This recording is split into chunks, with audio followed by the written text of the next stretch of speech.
I want to give you guys an update on a story that is coming out of the American Prospect here. This is, remember, so Pete Buttigieg is the transportation secretary, and he's in charge of trying to get the airlines to fall in line and do the right thing because they've been, let's say, acting a fool lately.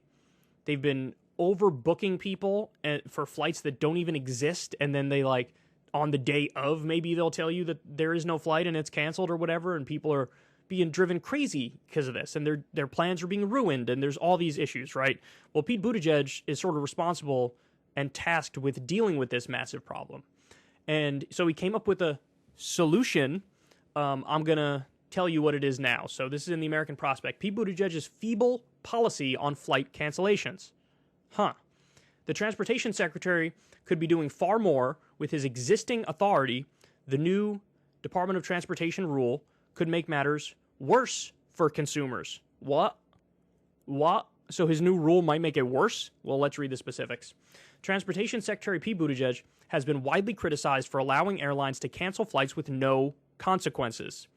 The big carriers sell tickets for flights that they know they lack the crews to serve, a practice that then leads to mass cancellations. The airlines have successfully duped passengers into taking credits for future flights rather than offering cash refunds as required by law, giving the airlines billions of dollars in cash flow that belongs to their customers. On August 3rd, Buttigieg finally issued a draft rule for public comment, compelling airlines to give cash refunds to passengers whose flights are canceled and providing clear definitions. It sounds great, but in practice, the rule could actually give the airlines 2 more years to continue their anti-consumer behavior. What? The cancellation crisis is the airline's own fault. The major carriers, trying to maximize profits during the pandemic, took $54 billion in emergency federal aid, tied to a no-layoff commitment, but they evaded that condition by giving pilots incentives to take early retirement, and then, due to a combination of bad planning and greed, found themselves short of pilots when consumer demand predictably resumed. Buttigieg's new rule does nothing to force the airlines to refund the roughly $10 billion still owed to consumers for canceled flights since the pandemic began in 2020. Whoa. So he comes out and says, yeah, I guess you need to refund it. You need to refund these people. Even though that's already the law, you're going to need to refund these people if you book them for flights that don't exist. But the $10 billion you already stole, not touching it. You can keep it. And also, you don't really have to refund it for another 2 years. What? You're just giving them a green light to commit fraud. You're giving them a green light to rob their customers. This is truly psychotic shit. This is truly psychotic. The Department of Transportation statement announcing the rule states, this proposal would codify the department's long-standing interpretation that a failure to provide refunds when a carrier cancels or significantly changes a flight to, from, or within the United States is an unfair practice. But if this is the Department of Transportation's long-standing interpretation, why do we need a new rulemaking process which will not even become effective for 2 more years? It does nothing but allow the Department of Transportation and Buttigieg to claim they are making an advance on policy while actually taking a step backwards. Codifying the policy will take time and resources away from just enforcing the existing interpretation at a time when cancellations are high. Look, this is incredible. This is like, honestly, this is Democrat 101 type stuff. This is corporate Democrat through and through. You make it appear like you're doing something good, but really you sort of took a step backwards in a sense. Right? Now, by the way, don't get it twisted. I'm sure if this was a Republican administration, they wouldn't have even done this. They wouldn't have even said, hey, after 2 years in the future, then you're not allowed to do this any longer and rip off the customers. So in other words, the Republicans would have greenlit fraud in perpetuity for the airline industry. So I just want to be clear about that fact. But on the Democratic side, what is Buttigieg doing here? He's giving the appearance of leading, taking a stand, cracking down on the airlines, when functionally he's doing the exact opposite. Because he's saying, you already stole $10 billion from your customers.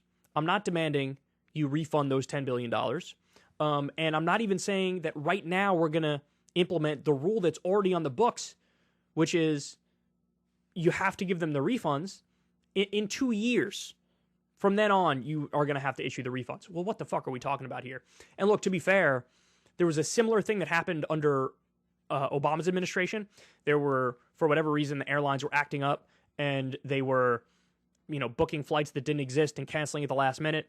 And Obama, I think he levied some very serious and heavy fines, and then they fell in line and started doing the right thing. So all Pete would have to do is hit them hard here and say, you're going to return all $10 billion because you committed fraud, you robbed your customers, you're going to return all of that money, you're going to send a check to all of them, and from now moving forward, we're going to enforce this. That you can't, do the Weasley thing of trading it out for, whatever, flight credits.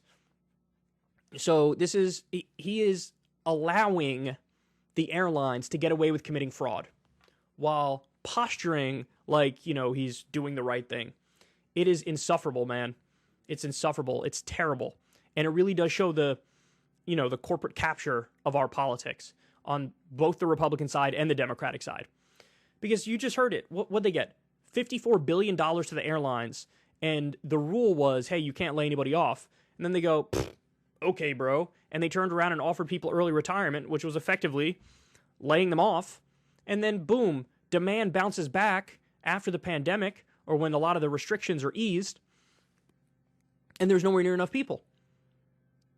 I mean, look, the fact of the matter is, if they weren't going to abide by the terms of the deal and they were looking for a loophole and they found a loophole, if you're the federal government, you should turn around and say, you immediately need to return the $54 billion.